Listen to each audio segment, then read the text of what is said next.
everyone, and welcome to day 3 of 11 days of higher love. My name is Trisha, and I'm so excited to speak with you all today.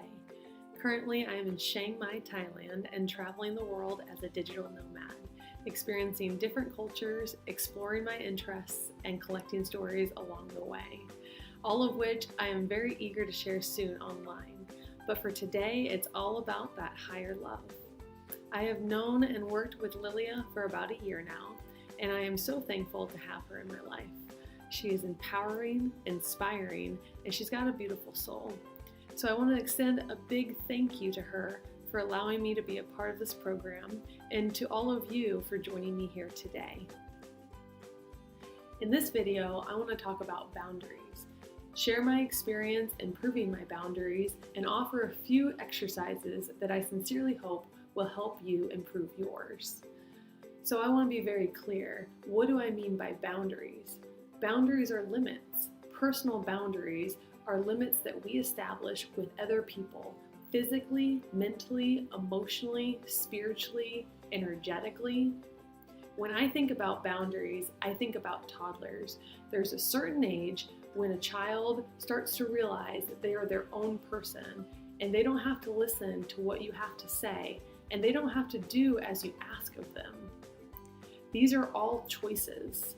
It's a compromise between who do I want to be and who does everyone else want me to be?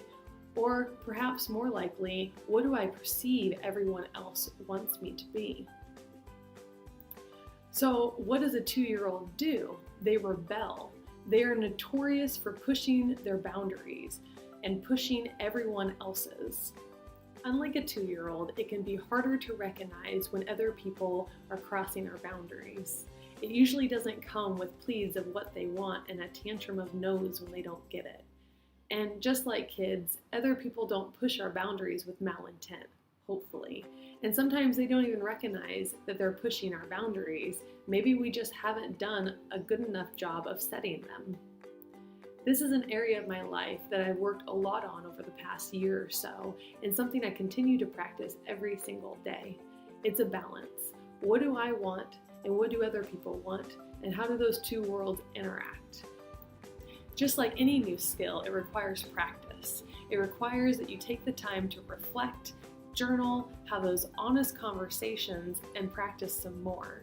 Soon enough, I found that there were plenty of opportunities in my day-to-day life to practice setting the appropriate, compassionate boundaries that I needed to have with other people. And so if I failed, it was okay, because there was always more opportunities later down the line, and they usually involved the same people in the same type of situations.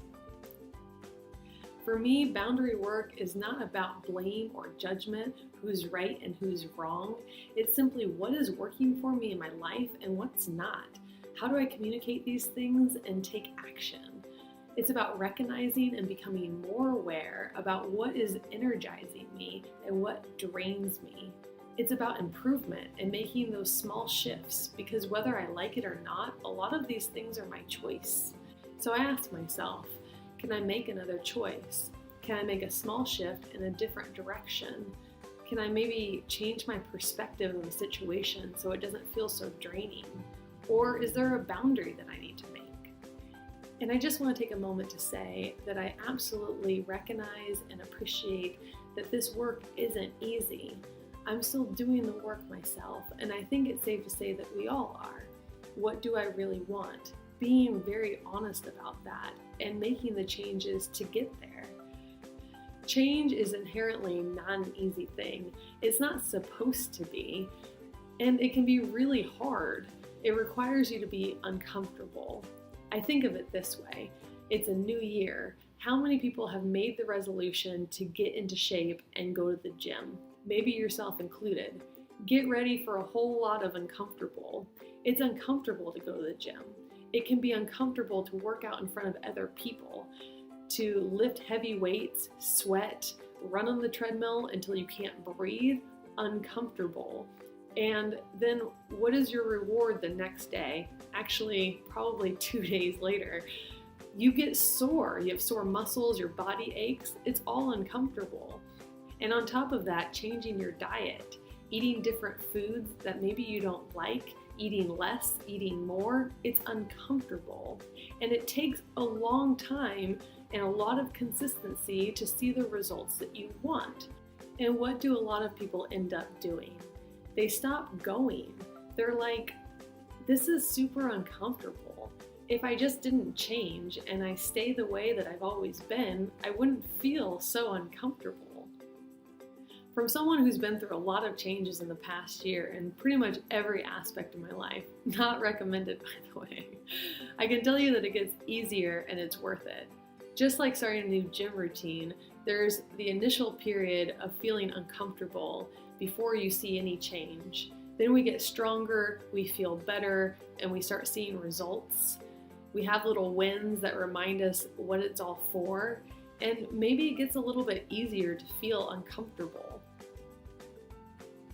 So I would like to challenge all of you to take some time to evaluate your boundary work. Where are your boundaries? What does it feel like when someone has crossed them? And how do you establish them with other people? A good way to check in with this is, are people treating you the way that you want to be treated? And do you give your energy away to other people more than investing it into yourself? Again, I am so happy to be a part of this workshop. A big thank you to Lelia and to all of you for having me here today. I will provide links below to the supplemental tools and to my brand new website that's coming out soon. I look forward to staying connected with you, and please feel free to contact me if you have any questions. Congratulations on being a part of this workshop and taking the steps to a better you in 2017.